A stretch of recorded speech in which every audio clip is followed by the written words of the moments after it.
నమస్కారం. సిసి న్యూస్కు స్వాగతం. నా పేరు Rahim. The headlines.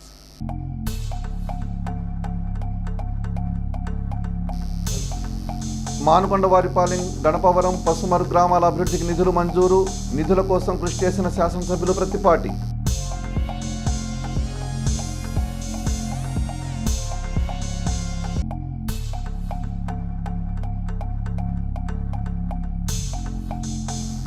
ఉప్పుమాగులూరులో Vighneshwara granite ప్రారంభం. ముఖ్య అతిథిగా పాల్గొన్న శాసన మండలి సభ్యులు మరి రాజశేఖర్.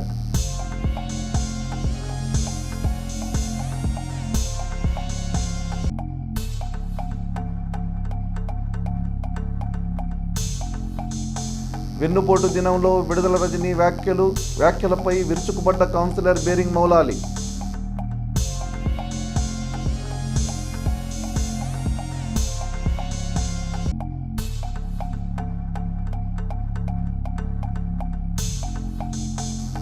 ఐపీఎల్లో బెంగళూరు గెలవాలని పూజలు, గెలిచిన అనంతరం సంబరాలు.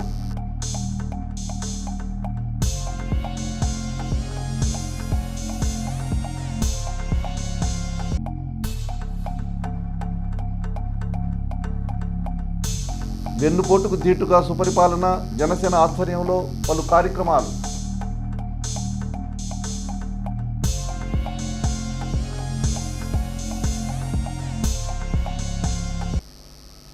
ఎడ్లపాడు మండలం జగ్గాపురంలో జరిగిన శ్రీ సిద్ధి గణపతి, శ్రీ అభయాంజనేయ స్వామి, సీతారామ తల్లి బొడ్డురాయి ప్రతిష్ఠా మహోత్సవాల్లో భాగంగా తలపెట్టిన గ్రామోత్సవాన్ని మాజీ మంత్రి శాసనసభ్యులు ప్రత్తిపాటి పుల్లారావు మంగళవారం ప్రారంభించారు. గ్రామోత్సవంలో పాల్గొన్న ప్రత్తిపాటి ప్రజలతో కలిసి స్వామివార్లకు ప్రత్యేక పూజలు నిర్వహించారు. అనంతరం జరిగిన హోమంలో పాల్గొని అర్చకుల ఆశీర్వాదం తీసుకున్నారు. ప్రతిష్ఠా మహోత్సవ ఏర్పాట్లపై గ్రామస్తులు, కార్యకర్తల, నిర్వాహకులతో మాట్లాడారు. ఎలాంటి ఇబ్బందులు తలెత్తకుండా స్వామివార్ల అనుగ్రహం లభించాలని, శాస్త్రోక్తంగా సాంప్రదాయబద్ధంగా ప్రతిష్ఠా మహోత్సవం నిర్వహించాలని ప్రత్తిపాటి సూచించారు. ఈ కార్యక్రమంలో టీడీపీ నాయకులు నెల్లూరు సదాశివరావు, కామినేని సాయిబాబు, ముద్దన్ నాగేశ్వరరావు, వీరారెడ్డి, శ్రీనివాసరెడ్డి, కందిమళ్ళ రఘురామారావు, గ్రామ నాయకులు, కార్యకర్తలు తదితరులు పాల్గొన్నారు.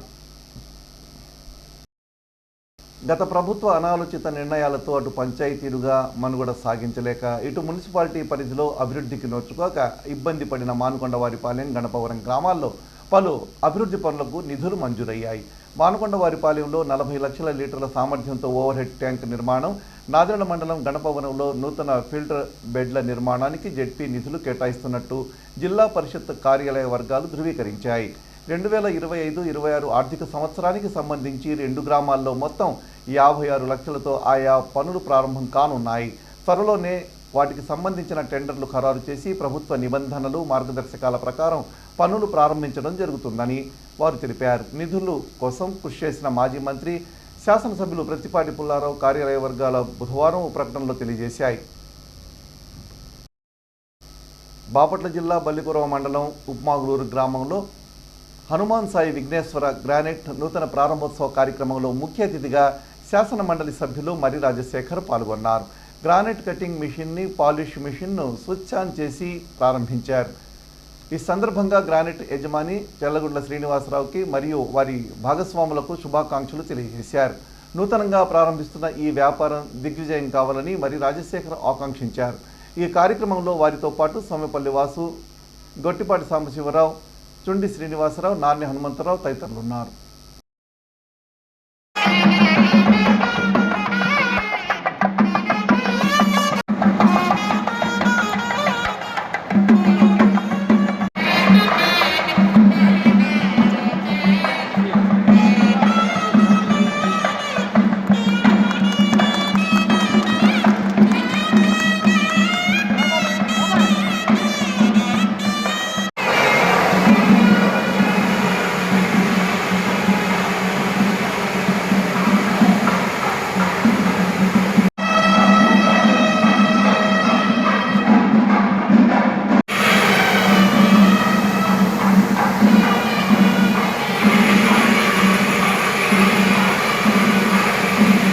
చిలకలూరిపేటలో వెన్నుపోటు దిన సందర్భంగా విడుదల రజని చేసిన వ్యాఖ్యలపై రాష్ట్ర టీడీపీ మైనార్టీ సెల్ ప్రధాన కార్యదర్శి బేరింగ్ మౌలాలి మండిపడ్డారు.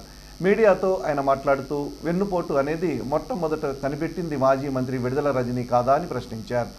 ఆనాడు చంద్రబాబు నాయుడుకు, ప్రత్తిపాటి పుల్లారావుకు, చిలకలూరిపేట నియోజకవర్గ ప్రజలకు, గుంటూరు ప్రజలకు, కార్యకర్తలకు, నాయకులకు వెన్నుపోటు పొడిచింది ఆమె కాదా అని ప్రశ్నించారు. ఆమె పెట్టిన మొక్క గంగాభవాని లక్షల్లో కుంభకోణం చేస్తే దానికి బలైంది 15 మంది కుటుంబాలని, ఆ కుటుంబాలను పొడిచింది వెన్నుపోటు కాదా అని మౌలాలి ప్రశ్నించారు. ఈ ప్రశ్నలకు మాజీ మంత్రి జవాబు చెప్పాలని బేరింగ్ మౌలాలి కోరారు. వెన్నుపోటు అంటే వెన్నుపోటుకు ఉదాహరణ హైదరాబాదు సైబరా మొక్క.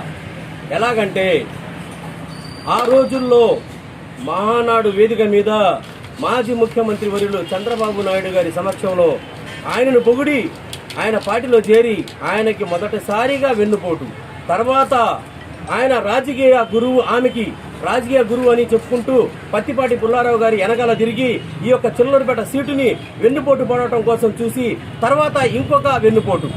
అది అయిపోయినాక అదే వేడుక మీద దాదాపుగా లక్షల మంది సాక్షిగా జగన్మోహన్ రెడ్డిని ఒక రాక్షసుడు అని చెప్పి తర్వాత రాక్షసుడు అయిన జగన్మోహన్ రెడ్డి పార్టీలో చేరి అక్కడ ఒక వెన్నుపోటు. దాని తర్వాత అతను చెప్పినట్టు చిలకలూరిపేటకు వచ్చి చిలకలూరిపేట ప్రజలు మొత్తం ఎక్కడో మారుమూల ప్రాంతంలో ఉన్న రజని తీసుకొచ్చి ఇక్కడ ఓటేస్తే ఓటు వేసిన 6వ రోజు ఇక్కడ ఖాళీ చేసి గుంటూరుకెళ్ళి చిలకలూరిపేట ప్రజలు 2,50,000 మందికి ఇంకో వెన్నుపోటు. అక్కడ అయిపోయినాక 1 సంవత్సరం ముందుగా చిలకలూరిపేట నుంచి గుంటూరుకి సమన్వయకర్తగా తెచ్చుకొని అక్కడ సమన్వయకర్త కాకుండా ఇక్కడ ఎమ్మెల్యేగా ఉంటూ అక్కడ సమన్వయకర్తగా అక్కడ ఓడిపోగానే అక్కడ వాళ్ళని వదిలిపెట్టి మళ్ళీ చిలకలూరిపేట రావటం ఒక వెన్నుపోటు. ఈ విధంగా వెన్నుపోట్లు ఎన్ని పొడిస్తే ఎవరు నమ్ముతారమ్మా నిన్ను చిలకలూరిపేటలో ఒక అక్కలాగా ఒక చెల్లెల్లాగా ఎంతో ప్రేమగా చూసుకుంటే ప్రజలకు కానీ ఎవరికైనా కానీ నువ్వు ఈ విధంగా వెన్నుపోటు పొడిచావు కాబట్టి చిలకలూరిపేట ప్రజలు నిన్ను వెన్నుపోటు ఏ విధంగా పడవాలో అట్లా పొడిచారు. వెన్నుపోటు అనకుండా ఇంకొక విధంగా పెట్టుకుంటే మంచిది. ఇవాళ వెన్నుపోటు కార్యక్రమం పెట్టుకున్న ఎంత సక్సెస్ అయిందో చిలకలూరిపేట ప్రజలు మొత్తం చెప్పుకుంటున్నారు. అలాగే మీ దెబ్బకి చిలకలూరిపేటలో పెద్ద పెన్నుపోటు పడింది. ఏం పెన్నుపోటు అంటే మున్సిపాలిటీలో ₹1 ఎవ్వరూ తినని ఒక అవినీతి ఎలాగా అవుట్ సోర్సింగ్ ఉద్యోగి అవినీతి చేస్తే ఆ రోజు మేము గళ విప్పితే మా మీద విరుచుకుపడి మీరు చైర్మన్ తర్వాత గోపి గారు అందరూ కలిసి మా మీద విరుచుకుపడ్డారు. ఇవాళ అంత పెద్ద పెన్నుపోటుతో 17 మంది ఉద్యోగస్తుల జీవితాలు వాళ్ళ కుటుంబాలు రోడ్డున పడ్డాయి. జాగ్రత్తగా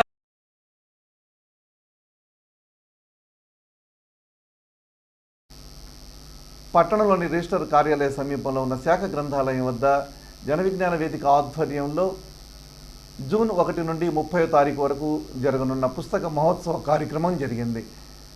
జూన్ 1 నుండి 30వ తేదీ వరకు వివిధ ప్రాంతాల్లో ఈ మహోత్సవాలు నిర్వహిస్తున్నారు. ఇందులో భాగంగా గ్రంథాలయం వద్ద ఏర్పాటు చేసిన కార్యక్రమంలో స్థానిక మున్సిపల్ చైర్మన్ షేక్ రఫానీ పాల్గొని పుస్తక ప్రదర్శన ప్రారంభించారు. అదేవిధంగా సభ్యత్వంకు సంబంధించి గోడపత్రికను ఆయన ఆవిష్కరించారు.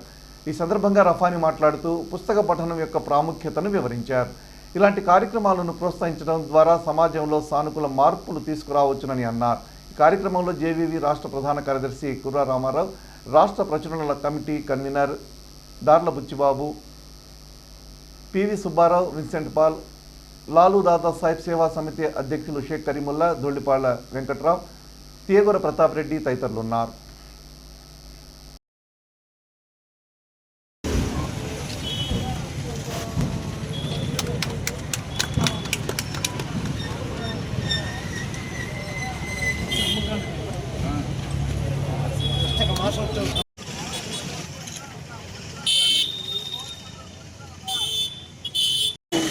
ఆ లైబ్రరీ పరిజ్ఞానాన్ని పెంపొందిస్తున్నారు. ఇవల్ల పుస్తక పఠనం చాలా అవసరం. యువకులు ప్రత్యేకించి పుస్తకాలు చదవాలి, మరి ప్రయోజనాన్ని పొందాలి. మరి పోటీ పరీక్షల్లో విజేతలు కావాలంటే పుస్తక పఠనం చాలా అవసరం. సుపరిపాలన మొదలై ఏడాది పూర్తయిన సందర్భంగా జనసేన పార్టీ అధ్యక్షులు రాష్ట్ర ఉప ముఖ్యమంత్రి కొణిదెల పవన్ కళ్యాణ్ పిలుపు మేరకు చిలకలూరిపేట నియోజకవర్గంలో గ్రామాలలో వాడవాడల ప్రజలు స్వచ్ఛందంగా వేడుకలు నిర్వహించి సంక్రాంతి ముగ్గులు వేసి సంబరాలు నిర్వహించారు. ఈ వేడుకల్లో స్థానిక సమన్వయకర్త తోట రాజా రమేష్ ముఖ్య అతిథిగా హాజరయ్యారు. ఈ సందర్భంగా రాజా రమేష్ మాట్లాడుతూ ఎన్డీఏ కూటమి ప్రభుత్వం ఏర్పడి సంవత్సరం కావడంతో ప్రజలు స్వచ్ఛందంగా ఆనందంతో సంబరాలు చేసుకుంటున్నారని అన్నారు.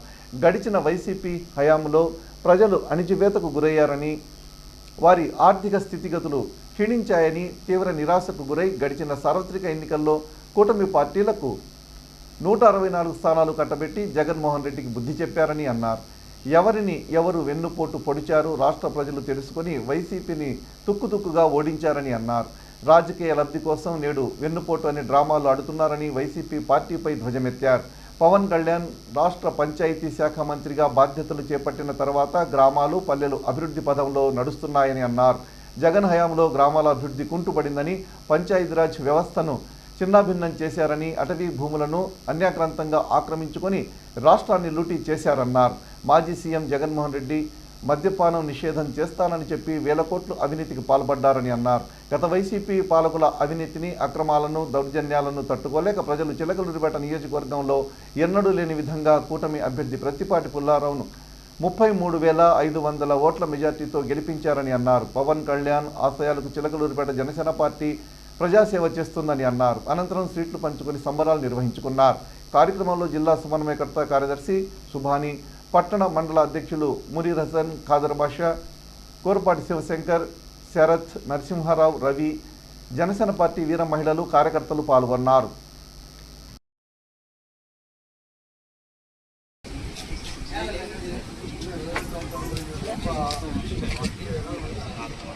అందరికీ నమస్కారం. ఈరోజు కరెక్ట్గా సంవత్సరం క్రితం ఈ రాష్ట్రంలో జగన్మోహన్ రెడ్డికి నిరసనకరత్వ పరిపాలనకి చమరగీతం పాడినటువంటి రోజు, సైకో పరిపాలనని రాష్ట్ర ప్రజలు తరిమికొట్టి కూటమి ప్రభుత్వానికి 164 సీట్లు ఇచ్చినటువంటి రోజు. సంక్రాంతి, దీపావళి ఒకే రోజు పండుగలు ఈ రాష్ట్రంలో వస్తే ఏ విధంగా ప్రజలు సంబరాలు చేసుకుంటారో ఈ రోజు రాష్ట్ర ప్రజలు అదేవిధంగా ఒక సైకో పరిపాలనని తరిమికొట్టి పండుగ చేసుకునేటువంటి సందర్భం ఈరోజు రాష్ట్ర ప్రజలు మనం చూస్తానే ఉన్నాం. ఈరోజు జనసేన పార్టీ రాష్ట్ర అధ్యక్షులు, రాష్ట్ర ఉప ముఖ్యమంత్రి వర్యులు శ్రీ కొణిదెల పవన్ కళ్యాణ్ గారి యొక్క ఆదేశాల మేరకు రాష్ట్రంలో ప్రజలు మంచి పండుగ వాతావరణంలో ఈరోజు పరిపాలన సాగిస్తున్నారు, ప్రశాంతంగా జీవిస్తున్నటువంటి సందర్భంలో ఈరోజు సంక్రాంతి ఏ విధంగా అయితే మనం జరుపుకుంటామో అదేవిధంగా ప్రతి ఇంటి ముంగల రంగవల్లులు ముగ్గులు వేసి, అదేవిధంగా సాయంత్రం పూట దీపావళి ప్రతి ఇంటి ముంగల దీపాలను వెలిగించి నరకాసు పరిపాలన అంతమొందించినటువంటి రాష్ట్ర ప్రజలు ఈరోజు టపాసులు కాల్చుకొని దీపాలు వెలిగించి సంబరాలు చేసుకోవాలి అనే ఒక పిలుపుతో ఈరోజు రాష్ట్రంలో పట్టణాల్లో, పల్లెల్లో, గ్రామాల్లో ఎక్కడ చూసినా ప్రశాంతమైన వాతావరణంలో, పండుగ వాతావరణంలో ఈరోజు రాష్ట్ర ప్రజలు జీవిస్తున్నారంటే దానికి కారకులు శ్రీ కొణిదెల పవన్ కళ్యాణ్ గారు. ఆ రోజు చెప్పనగానే చెప్పారు, జగన్ గుర్తుపెట్టుకో, నిన్ను అగత్పాతాలని తొక్కకుంటే నీ రాష్ట్ర నీ పరిపాలన అంతమందించకపోతే నా పేరు పవన్ కళ్యాణ్ గారు కాదే అని ఏదో నినాదం చేశారో అదేవిధంగా సంవత్సరాల క్రితం కూటమి పార్టీలను ఏదైతే జనసేన, తెలుగుదేశం, బీజేపీ పార్టీలని ఏకం చేసి ఈరోజు నరేంద్ర మోదీ గారి యొక్క ఆధ్వర్యంలో అనుభవంగా సాలినటువంటి నారా చంద్రబాబు యొక్క నేతృత్వంలో నిజాయితీకి నిలువెత్తు నిలుస్తున్నటువంటి శ్రీ కొణిదెల పవన్ కళ్యాణ్ యొక్క సారథ్యంలో ఈరోజు రాష్ట్రంలో ఆడబిడ్డలు, అన్ని వర్గాల ప్రజలు సుభిక్షంగా ప్రశాంతంగా జీవిస్తున్నారంటే దానికి కారణమైనటువంటి శ్రీ కొణిదెల పవన్ కళ్యాణ్ గారికి చిలకలూరిపేట నియోజకవర్గ జనసేన పార్టీ తరపున హృదయపూర్వక ధన్యవాదాలు తెలుపుతున్నాను. చిలకలూరిపేట పురపాలక సంఘం పరిధిలోని 52 ఎకరాల టిట్కో గృహ సముదాయంలో నివాసం ఉండే గృహ లబ్ధిదారులకు సీలింగ్ ఫ్యాన్ల పంపిణీకి సంబంధించి కార్యాచరణ ప్రణాళికను స్థానిక మున్సిపాలిటీ విడుదల చేసింది. రిజిస్ట్రేషన్ ప్రక్రియ పూర్తి చేసుకుని తమ ఇళ్లను స్వాధీనం చేసుకున్న లబ్ధిదారులకు ఈ ఫ్యాన్లను పంపిణీ చేస్తారు.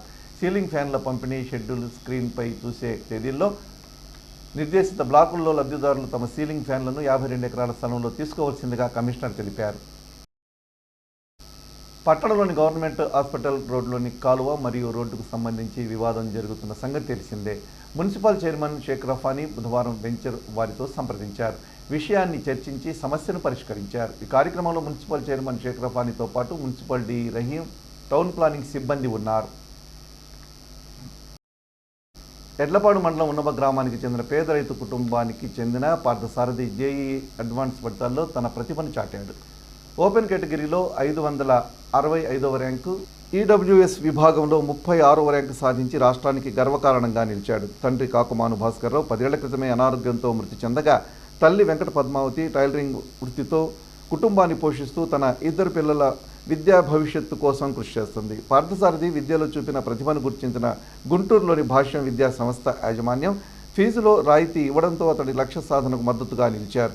మద్రాసు ఐఐటి కంప్యూటర్ సైన్స్ పూర్తి చేసి ప్రముఖ సాఫ్ట్వేర్ కంపెనీ అయిన ఎన్ఎంసీలో ఉద్యోగం పొందాలనే లక్ష్యంతో పార్థసారథి ముందుకు సాగుతున్నాడు.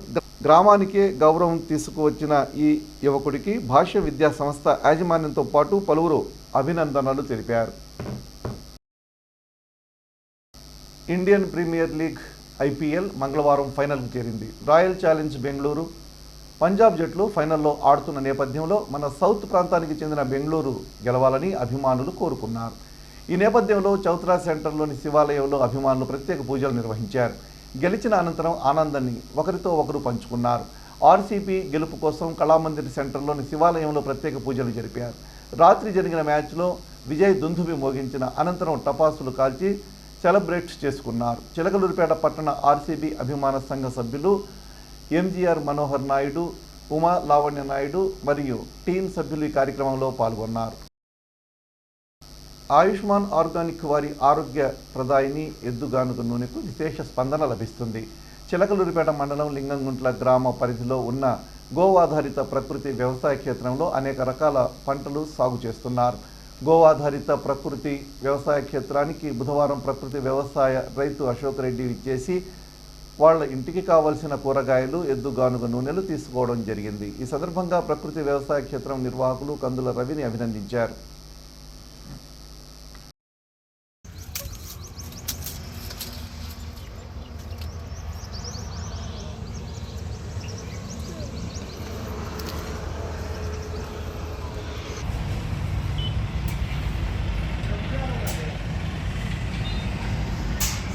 ఈరోజు నేను ఆయుష్మాన్ ఆర్గానిక్ వారిది రవికుమార్ గారి ఆ కూరగాయల తోటని ఎద్దుగానుగా పరిశీలించడం జరిగింది. నేను కూడా నాకు అవసరమైన ఇంటి అవసరమైనవి కూడా వారానికి ఒకసారి కానీ నెలకి ఒక 4 సార్లు వచ్చి ఫ్రెష్గా తోటలో ఎప్పుడప్పుడు తెంపుకొని మేము ప్రకృతి వ్యవసాయ పనిని వాడటం జరుగుతుంది. ఎందుకంటే వీరు గోమాతని రక్షిస్తున్నారు, భూమాతని రక్షిస్తున్నారు. గోమాత రక్షింపబడితేనే మన రాబోయే భవిష్యత్ పిల్లలు అందరం బాగుంటాం. కావున జీవవైద్యం బాగుండాలన్నా ప్రకృతి వ్యవసాయ రైతుల దగ్గర నేరుగా మనకు కావాల్సిన ఇంట్లోకి కొనుగోలు చేసినట్లయితే ఈ భూమాత జనులందరూ సుఖంగా ఉంటారు. కావున ప్రతి ఒక్కరు కూడా ప్రకృతి వ్యవసాయంలో ఎవరైతే పండిస్తున్నారో వారి దగ్గర మీ ఇంటికి కావాల్సిన సరుకులు, కూరగాయలన్నీ కొనుగోలు చేయాల్సిందిగా ఇలాంటి గో ఆధారిత ప్రకృతి వ్యవసాయ రైతులను ప్రోత్సహిస్తూ ఇలాంటి సేవలు ఎన్నో చేస్తున్న అశోక్ రెడ్డి గారికి కూడా మేము ఎంతగానో రుణపడుతున్నాం. ఎందుకంటే మాలాంటి యువతకి మంచి ఉద్దేశాన్ని తెలియజేసి నేటి తరాల వాళ్ళకి మంచి ఆహారం అందియాలి, మంచి ఆరోగ్యాన్ని అందియాలి. మంచి ఆరోగ్యం కావాలంటే మంచి ఆహారం ఉండాలి. అది గో ఆధారితంగా పండించే ఉత్పత్తి ద్వారానే సాధ్యమవుతుందని తెలియజేస్తూ ఊరా తిరుగుతూ మాలాంటి యువతకి ఇలాంటి విషయాలు తెలియజేస్తా ఇలా ప్రకృతి వ్యవసాయ ఉత్పత్తులు తింటా ప్రతి మందికి అలవాటు చేస్తా తనతో ఉండే ఫ్రెండ్స్కి. అలానే ప్రకృతి వ్యవసాయం ద్వారా పండించే ఉత్పత్తులతోనే భోజనాలు, ఇళ్లలో ఫంక్షన్లు కానీ, పుట్టినరోజులు కానీ, పెళ్ళిళ్ళు కానీ ఎన్నో కార్యక్రమాలు చేస్తున్నారు. ఇలాంటి కార్యక్రమాలు ఇంకా ముందు ఎన్నో చేయాలని ఊరా చేయాలి. ప్రతి ఊరిలో కూడా మన ప్రకృతి వ్యవసాయ ఉత్పత్తులే తీసుకొని రైతుల దగ్గర కొనుక్కొని ఈ ఉత్పత్తులు వాడినట్టే మనకు వచ్చే ఖర్చు పెట్టే సంపద మొత్తం మన ఊరిలోనే ఉంటుంది, ఊరు డెవలప్ అయింది. CC న్యూస్ ఇంతటితో సమాప్తం. తిరిగి మరో బులెటిన్లో మళ్ళీ కలుద్దాం. అంతవరకు సెలవు. నమస్కారం.